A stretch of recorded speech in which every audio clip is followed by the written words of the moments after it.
Hola, hola, bienvenidos sean todos una vez más a su podcast favorito, Hablar y Ya. Miren, gracias por estar aquí, gracias por todo el apoyo, por todo el cariño, por continuar aquí. Realmente me siento bien afortunada y bien bendecida. Ustedes saben que siempre saco el ratito para poder agradecerles por todo el amor que le han dado a Hablar y Ya. Seguimos creciendo y yo me siento bien contenta. Pero saben que para seguir creciendo necesitamos que más personas se sigan uniendo a nuestra familia, así que pueden suscribirse, encender la campanita, darle like, compartir y comentar el contenido para que más personas se sigan uniendo a nosotros. También nos pueden escuchar en todas las plataformas de podcast como Hablar y Ya. Me pueden encontrar en todas las redes como Yarlis. Hoy recibo una chica con una historia bien bonita, bien inspiradora, así que oficialmente vamos a darle la bienvenida a Hablar y Ya a Fabiana. ¿Cómo estás? Muy bien, muy contenta, emocionada de estar aquí contigo. No, me encanta, yo feliz de recibirte y de que por sobre todas las cosas podamos hablar un poquito de quién tú eres, que las personas puedan puedan conocerte un poquito más, te puedas dar a conocer, más de lo que probablemente haces en redes. Obviamente tu banda, nos deja saber un poquito de dónde vienes. Estás en un certamen, pero quiero que antes de que entremos a esa faceta de ti, ¿no? Que podamos hablar de quién eres tú, quién es Fabiana, qué te apasiona, qué te gusta, y de ahí entonces sigamos hablando. Cuéntame. Bueno, pues tengo 19 años de edad. Actualmente estoy estudiando psicología en la UPR de Calley. Soy atleta de pisticampo. A mí el deporte me salvó la vida prácticamente. Y desde muy pequeña mi pasión siempre ha sido el modelaje. Yo estoy en modelaje desde los 4 años de edad. ¿Y qué fue? ¿Que tu mamá decidió ponerte en una academia y sí, y de ahí salió como que esa pasión a surgir? Lo que sucede es que mi tía, Ya. Nicole, Titi, si estás viendo esto, Titi desde que era muy pequeña estuvo en ballet, en modelaje, teatro, todas esas cosas. Cuando yo nazco, soy la primera bebé de la familia, yo siempre iba a todas sus competencias y yo dije, yo quería modelar. Y mi mamá me metió en una academia y yo empecé. Los atuendos que me ponían eran más grandes que yo, pero yo estaba lucida en la pasarela. A mí me encantaba. ¿En qué momento, eso fue a los 4 años, en qué momento creciendo te das cuenta como que, ok, estoy modelando, me están viendo las personas, esto me gusta, esto me apasiona? Yo te diría que tenía ya como 6 años. 6 años fue como mi última presentación, como tal modelando. Cuando me tengo que mudar de Bayamón a Comerío, pues tuve que dejar el modelaje porque en Comerío estaba yo solita con mi mamá y era bien complicado ir a mi academia en Bayamón, estar en la escuela, más el trabajo de mi mamá. No daban los tiempos y pues tuve que dejar el modelaje por un tiempo. ¿Cuánto tiempo entonces es que deja el modelaje? Tenía como 6 años y regresé como a mis 16, 17 años. Y entre casi 10, 11 años. Entonces, ¿qué pasa en ese lapso de tiempo? Entre 6 y 16, te mudas a Comerío. Me comentaba fuera de cámara que tu papá, pues, lamentablemente no está en plano terrenal con nosotros. Y eso es lo que hace que ustedes entonces se muevan de Bayamón a Comerío, ¿cierto? Sí, mi papá falleció cuando yo estaba en 3er grado. Esto es un tema que antes yo ni siquiera lo podía tocar y ahora lo estoy hablando frente a todos ustedes. Y para mí es fuerte, pero a su vez me siento orgullosa de que he aprendido a lidiar con ese dolor y ya no estoy molesta todo el tiempo por eso, porque yo me convertí en una persona muy diferente a lo que soy hoy en día debido a ese dolor que yo sentía.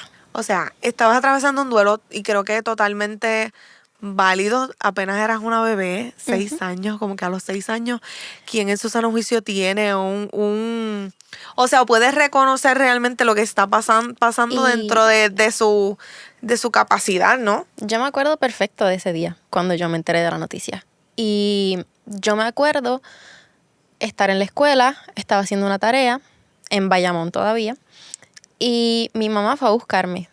Y mi maestra de aquel momento me dice que yo era una niña extraordinaria, y me da un abrazo. Yo estaba contenta porque yo decía, mi mamá me vino a buscar, me voy temprano a mi casa.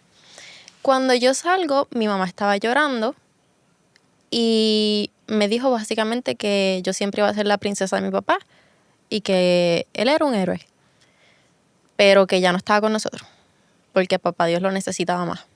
Y yo no entendía nada. O sea, yo recuerdo que estuve seria todo el camino, yo no tuve una reacción. El camino de regreso a casa yo estuve seria, yo no emití una palabra. De hecho, el día que nos despedimos de él, yo le dejé mi muñeca favorita y una carta. Pero luego en esos días yo no lloré, yo no expresé ningún tipo de sentimiento porque no entendía qué era realmente lo que estaba pasando.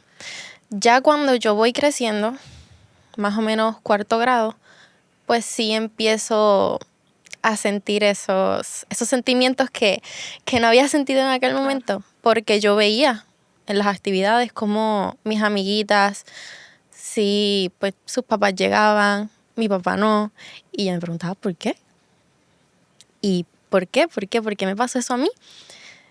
Y empecé a cambiar, empecé a tener actitudes que no tenía antes, empecé a comportarme de ciertas maneras, mi rendimiento académico fue bajando bastante, las maestras empezaron a reunirse con mi mamá, fue todo un proceso y ahí mi mamá se dio cuenta que pues tenía que empezar a llevarme con terapeutas y ahí fue cuando, como en 4º grado, empecé a ir a un psicólogo.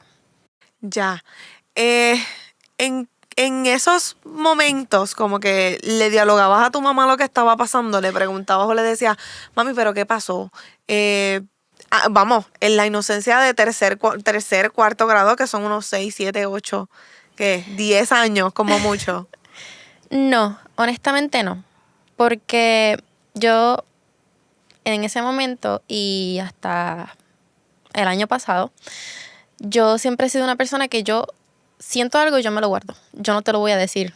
Un poquito Yo reservada. me molesto, pues me molesté conmigo y en lugar de hablar las cosas como se supone, yo no lo hacía.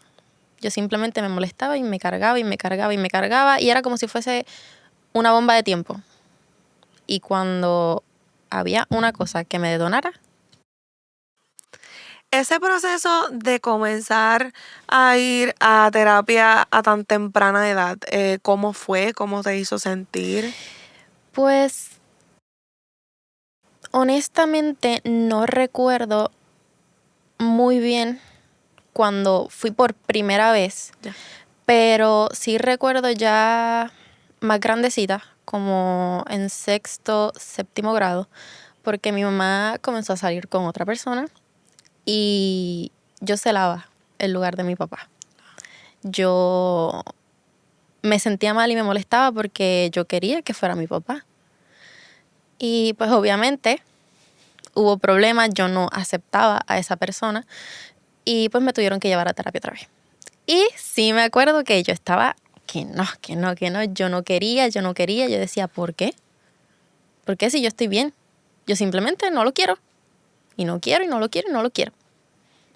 Y así fue. Hay un momento que es lo que hace que conectemos y es lo que hace que estés aquí hoy. Me cuentas que pasas por desórdenes alimenticios. So, quiero que comencemos a entrar en este tema que creo que es uno de los más importantes y la base y el fundamento de nuestra conversación. ¿En qué momento tú empiezas a experimentar estos desórdenes alimenticios? ¿Es esta situación de tu papá lo que te lleva a tener esos desórdenes alimenticios? No. Ya. Lo de mi papá me llevó a tener otros problemas que los contaré más adelante. Pero sí, mientras estaba tomando terapia y tratándolo de mi papá, eso fue en 6º grado, 7º grado. Estuve como 6 meses yendo a terapia full. Y ya en 8º llega pandemia. En mí entiendo que influyó mucho las redes sociales, porque empecé a tener la idea de querer regresar al modelaje, pero hay muchos esquemas que ha impuesto la sociedad en cuanto a la belleza, y en aquel momento pues yo era muy insegura, fácil de manipular. A mí tú me decías algo y yo ya me lo creí. Tú me decías, me veo de tal forma y ya, me veo de tal forma. Y fue un proceso que empezó muy lentamente y yo no me daba cuenta. Para mí todo el mundo estaba mal menos yo. Y poco a poco empecé saltándome comidas, seguía obsesionándome con el número que yo veía en la báscula cuando me pesaba, los size de la ropa. Y así fue durante mucho tiempo. Y no fue hasta que se empezaron a dar cuenta, porque obviamente mis facciones comenzaron a cambiar. Me veía más delgada de la cara. Yo siempre he sido cachetoncita, me veía más delgadita de la cara. Los huesitos de aquí se comenzaron a marcar. Me desmayaba en mi casa, me desmayaba en la escuela. Fácil, yo salía a estar todos los fines de semana en una sala de emergencias porque me desmayaba. Porque no ingería nada de comida. Nada. Y pues voy a reservar lo que hacía cuando sí comía, porque no quiero que este video, ¿verdad?, sea un ejemplo Claro. de cosas que puedan llegar a hacer otras personas. Pero sí, hacía todo lo posible para que nada se mantuviera dentro de mí. Y como en grado 10, mi mamá se percata de la situación. Y desde grado 10 a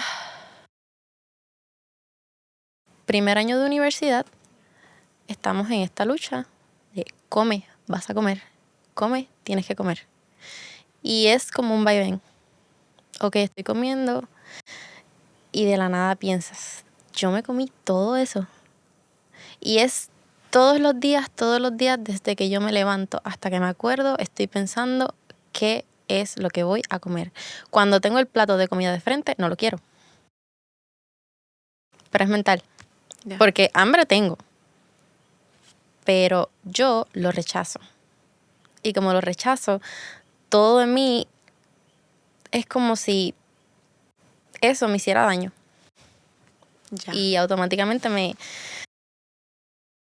causa, la palabra correcta es asco. Sí, desagrado. Sí. Y cuando por fin las cosas se estaban poniendo bien, llegó el año pasado, verano, y toqué fondo. Llegué a lo más bajo que pude haber llegado en toda mi vida. Básicamente me estaba perdiendo mentalmente. Yo estaba súper mega mal. Y mi mamá ya no sabía qué más hacer conmigo. Tuvimos una conversación en la que yo me descontrolé y atenté contra mí. Esa noche pues mi mamá tuvo que salir conmigo a llevarme a sala de emergencia, y de sala de emergencia me llevaron a otro hospital. Siguieron el protocolo y pues tuve una semana completa internada en un hospital. Una semana que honestamente yo no sabía qué necesitaba. Una semana en la que yo estuve vigilada todo el tiempo. Todo el tiempo. O sea, yo comía y si iba al baño, iban conmigo. Todo el tiempo yo tenía una persona que me estaba mirando todo el tiempo. Y la primera noche fue horrible. Porque yo nunca me quedo fuera de mi casa. Nunca. Y la primera noche fue más bien el shock de, wow, hasta dónde yo llegué. Y creo que totalmente razonable para ti. O sea, estamos hablando de que han sido años lidiando con con este sentimiento, con esta emoción, con este desagrado a la comida, no has podido identificar qué te llevó ahí, como que si hay algo en el transcurso de tu crecimiento que quizás hizo un switch y comenzaste a verte de otra manera. Sí, yo, aparte de, ¿verdad? Todo lo que he contado hasta ahora, lo de mi papá, lo de la alimentación, como había mencionado, yo era muy insegura y cualquier comentario que tú me dijeras, eso a mí se me iba a quedar en la cabeza todo el tiempo, todo el tiempo, todo el tiempo. Y para aquel entonces, cuando empezó, a mí me estaban tratando por depresión y ansiedad crónica. ¿Qué pasa? Cuando a mí me dejan de tratar, yo tengo la idea de que quiero volver al modelaje y empiezo a buscar qué quiero hacer, pero las modelos que yo veía no se veían como yo. No se parecían en nada a mí. Entonces yo veía a mi tía, que ella para mí es mi inspiración en esto del modelaje. Y ella ya más grande con su familia y ella se ve espectacular y decía, ¿por qué yo no me veo así? Y muchos comentarios que no necesariamente fueron con mala intención, Claro. de distintas personas de la familia, me decían, pero es que tú, yo no sé por qué te comparas si tú tienes más cuerpo, tú tienes más carne que tu tía, tú te ves más acuerpada, tienes que aprovecharlo. Y eso yo no lo tomaba como un cumplido. Eso a mí me dolía en el alma. Porque yo decía, yo no quiero eso. Y me decían, no, tú tienes más muslos, tú tienes más caderas, tú tienes... Y yo agarré un complejo con enseñar mis piernas. Y fue de poco. Primero los cachetes, luego los muslos, los brazos, que se me ven muy anchos en la foto. Y poco a poco me empecé a obsesionar con cada parte de mí. A mí me tomaban una foto y yo literalmente me pasaba horas viendo la foto. Que los hombros se ven muy anchos, que me veo muy cachetona, que la papada, que la cadera. No, según yo, La barriga. la barriga. Siempre, siempre, siempre la barriga. Yo me sentaba así. Tú ibas a hablar conmigo y yo estaba así. O así. Empecé a vestirme diferente. La ropa que utilizaba toda era holgada. Ahora mismo en mi closet tengo un montón de ropa que ya no utilizo, pero en aquel momento era con lo único que yo me sentía cómoda. Claro. Porque no me gustaba que las personas me vieran, porque me daba terror que me vieran como yo me veía a mí. Claro, como te veías en el espejo. Y yo creo que eso es algo que nos mencionan cuando hablamos de desórdenes alimenticios, que la persona que, por ejemplo, que yo estoy viendo no es lo que tú ves en el espejo. No, Es para nada. es una realidad muy diferente la que vive una persona que experimenta o que vive con desórdenes alimenticios.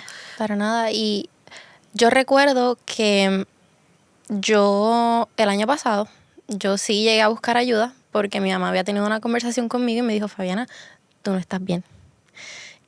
Y un mes antes de que yo atentara contra mi vida, la psicóloga que yo estaba viendo me hizo varias pruebas y me dijo, Fabiana, yo voy a organizar un plan para ti porque en los exámenes, efectivamente, tú tienes anorexia nervosa con episodio bulímico. Y yo la miré así. Yo Con eso. no estoy enferma. Literal, mi respuesta fue, yo no estoy enferma. Y ella me dijo, esto es muy importante, porque yo le decía, yo no tengo eso. Y ella me decía, ¿qué es eso? Tienes que nombrarlo. Y yo no tengo eso. Yo no tengo eso. Eso yo no lo tengo. Y ella me dice, Fabiana, el día que tú le pongas nombre y apellido, vamos a poder cambiar las cosas. Y yo que no. Y no fue hasta que caí en el hospital que me di cuenta. Mirando un poquito para atrás, me dices que tu mamá se da cuenta cuando estás en grado 10. ¿No comienzas en terapia en ese preciso momento? Sí, pero no era consistente. Ya. Entonces, como ahí pues fallé yo como hija, ya que pues mi mamá me daba la confianza de voy a confiar en ti, en que estás yendo. Y yo sí voy a ir. Habían días que no iba, o simplemente pues iba y me sentaba, escuchaba y ya, No ponías de tu parte. para nada. Porque según yo no tenía nada. El mundo estaba mal, yo estaba bien. Porque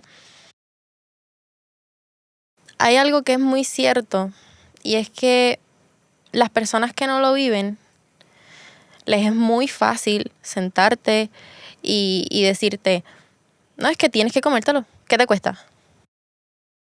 Y uno lo mira, cuesta, cuesta mucho.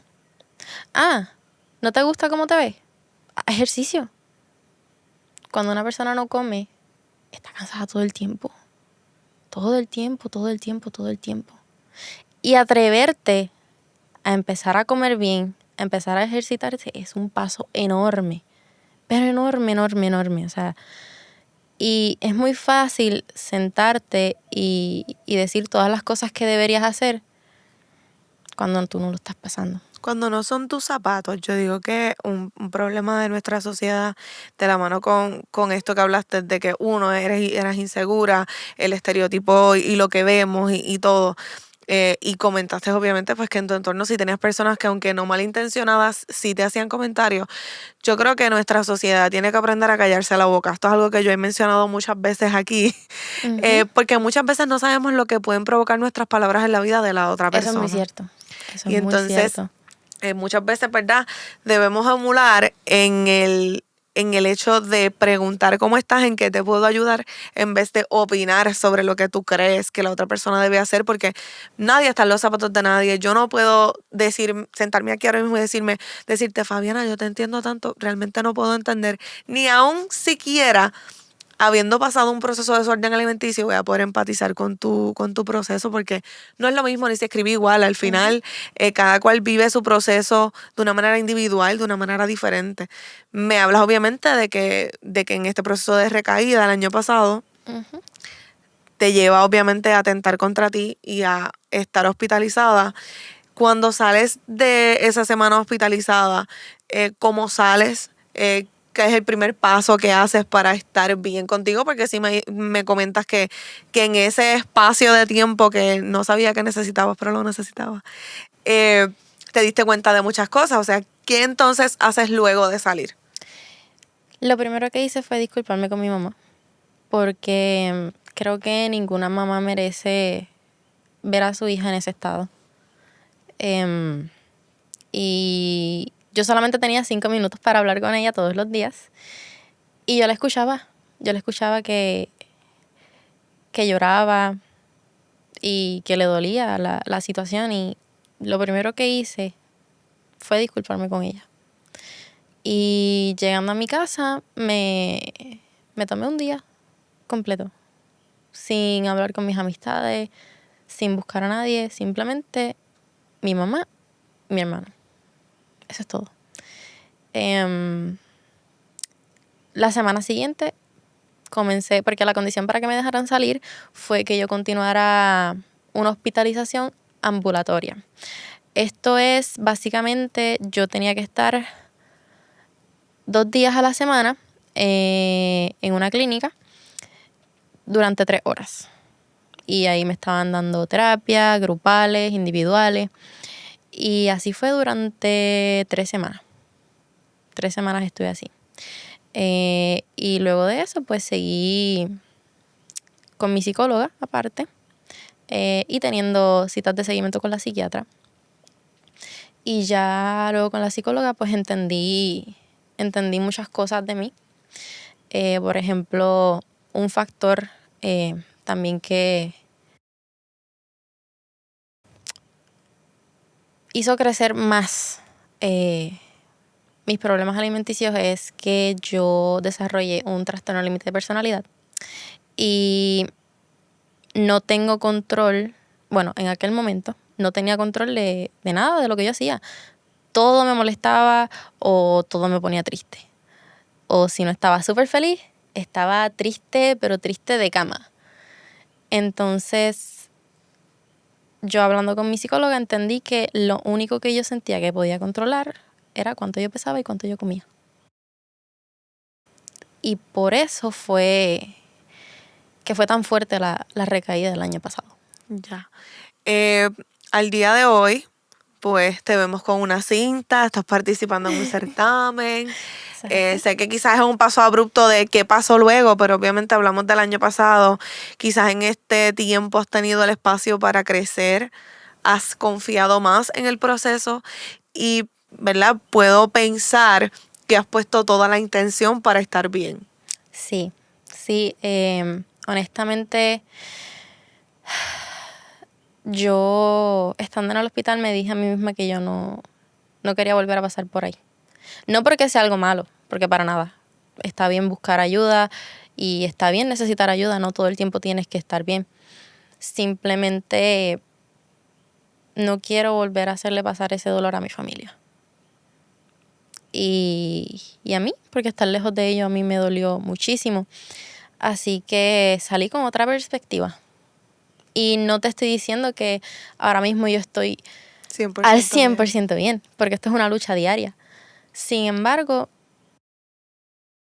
sé que todo va a mejorar y veo las cosas diferentes. Y entendí que una enfermedad, un trastorno no me define ni decide qué será mi futuro. Y eso yo creo que es bien importante en el proceso, como que nada en nuestro entorno define quién eres, hacia dónde vas, cuál es tu futuro, cuáles son las metas que vas a cumplir. Todo está en esa intención y en esas ganas que tú pongas de querer cumplirlo y de querer hacer lo posible. El que estés aquí es un regalo. Probablemente es algo que te has cuestionado muchas veces. Es un regalo que estés aquí.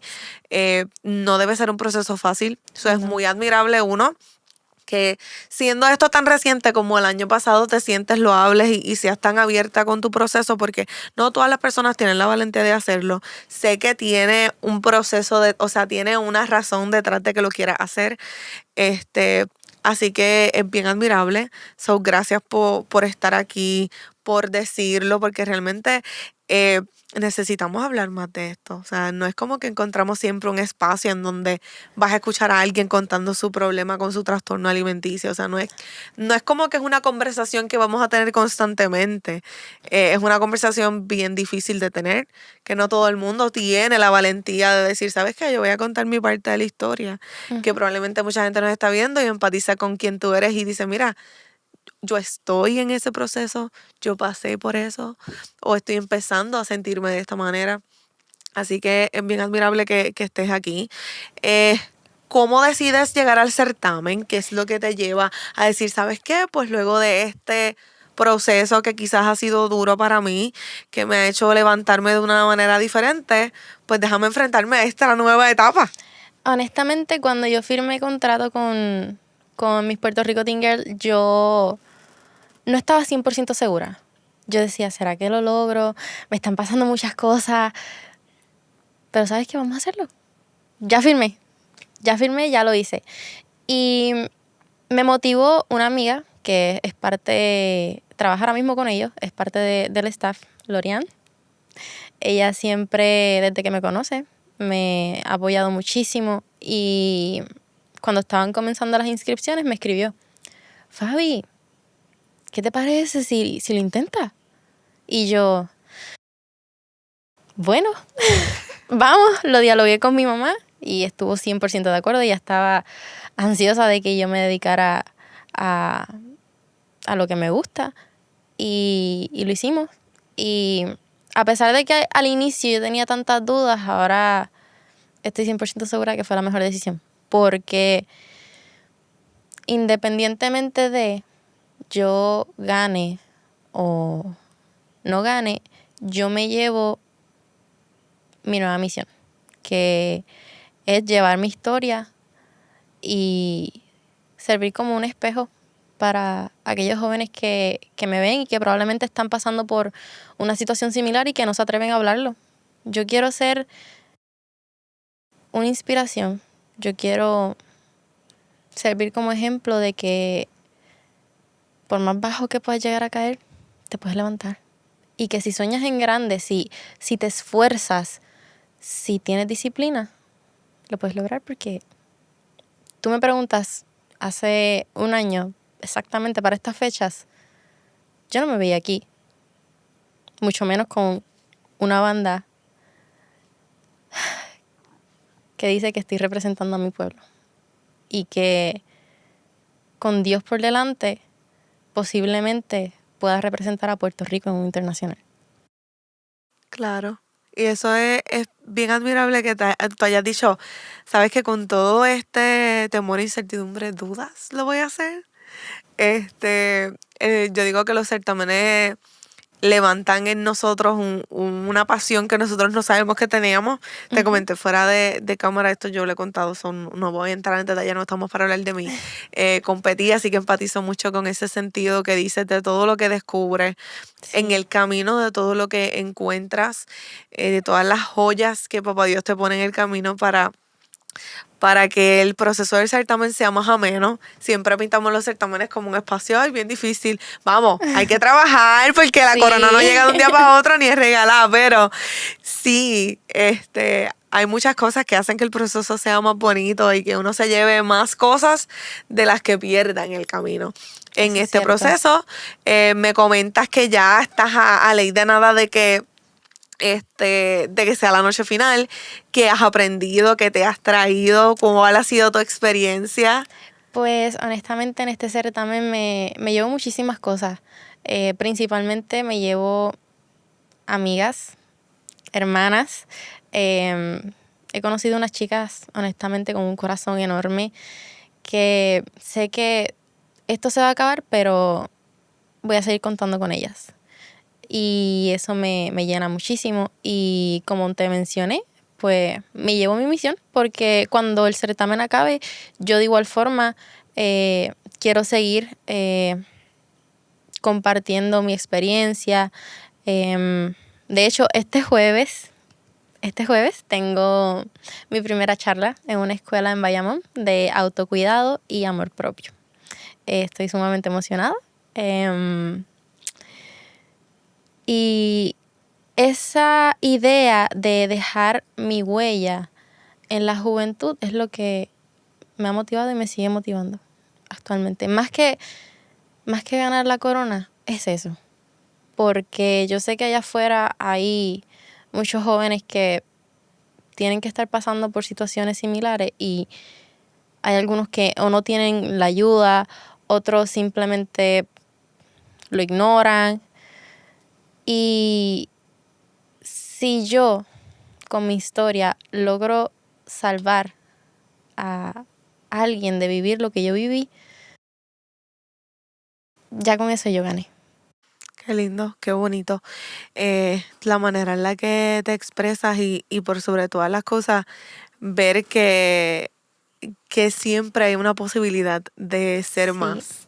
Sí, y honestamente estos son temas que yo personalmente pienso que se deben tocar muchísimo más porque no se hablan lo suficiente.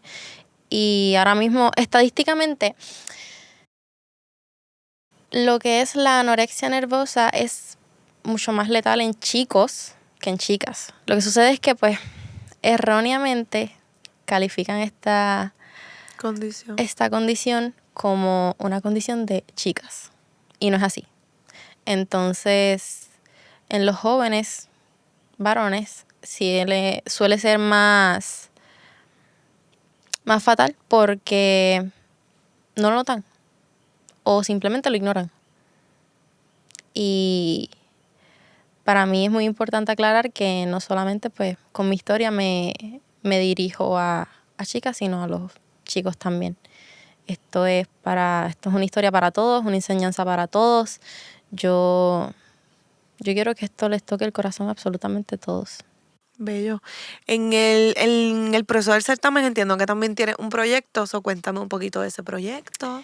Pues sí, como reina de belleza es importante tener una causa, un proyecto social, y yo fundé el mío. Le puse Amarte Reinar porque para mí llevar mi historia... Un segundo, pero No, me dio. tranquila. No, yo creo Discúlpame. que... No, tranquila. Creo que es bien válido que estés así y que te conmueva, que te ponga nerviosa, que estés en este proceso de que probablemente tienes muchos pensamientos, muchas ideas que quieras compartir. Porque es un tema difícil, o sea, no es como que, Sí. no es como que estamos hablando de algo que no merece validez, no es que estamos hablando de un tema súper sencillo, súper fácil, estamos hablando de un tema que puede trastocar muchas emociones en ti, así que no pasa nada. Sí, es que a pesar de que ya lo más difícil ya lo pasé, pues sigue siendo un poco complicado. Pero, como te mencionaba, para mí amarte es la mejor corona que puedes obtener. Y por eso decidí ponerle ese nombre a mi proyecto. Y básicamente quiero inspirar el amor propio en los jóvenes. Me quiero enfocar en las nuevas generaciones porque quiero tener un Puerto Rico lleno de jóvenes que se aman a sí mismos y que inspiran a otras personas a amarse. Qué lindo, me encanta. Muchísimas gracias. Algo bien que sí quisiera preguntarte antes de que estemos, ¿verdad? De que culminemos. ¿Sientes que tener una red de apoyo, tener a tu mamá, a tu familia fue clave? Sí, definitivamente, porque como te mencioné, yo no aceptaba lo que me estaba pasando. Entonces, es como yo pensaba anteriormente.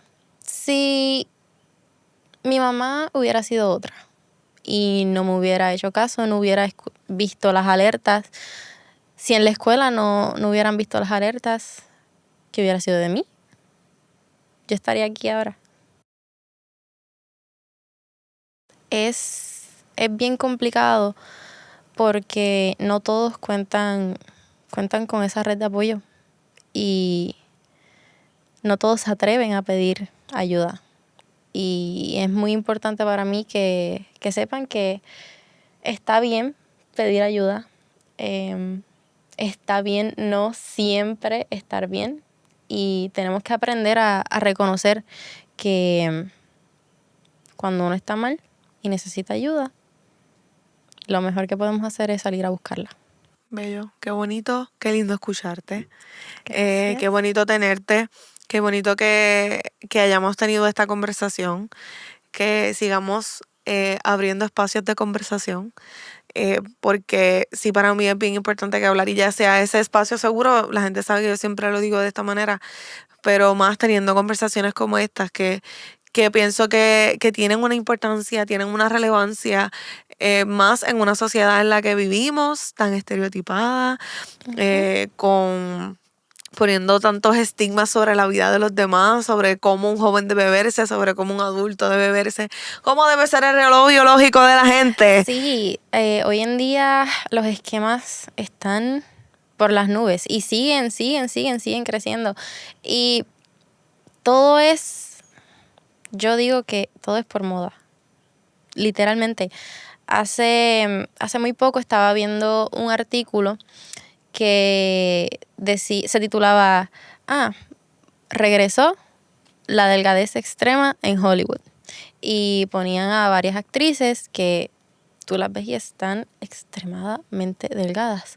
¿Qué pasa? Te metes a los comentarios y hay un sinfín de comentarios de niñas, adolescentes, chicos, diciendo que quieren eso. Y eso no es estar sano. Eso no es estar bien. Y a mí me enseñaron, y lo estoy aplicando todos los días, que básicamente tu cuerpo es tu hogar y tienes que tratarlo con amor. Sí, es tu templo. Siempre y en todo momento cuidarlo, amarlo y respetarlo. Permitirle llegar hasta donde él desee, porque muchas veces también nos enfocamos en metas que son irrealistas, en cosas que están fuera de nosotros y eso tampoco es lo que debe ser la norma. Así que nuevamente te deseo el mayor de los éxitos. Gracias por estar aquí.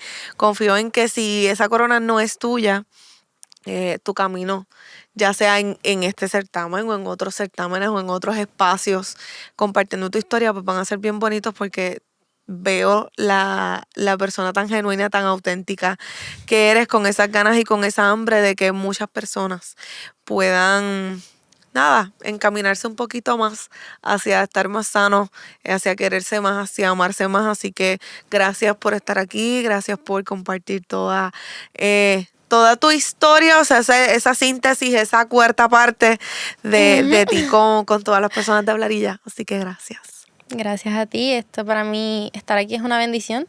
Estoy muy agradecida de que Papito Dios me siga abriendo puertas. Y nada, esperemos con el favor de Dios que volvamos a coincidir.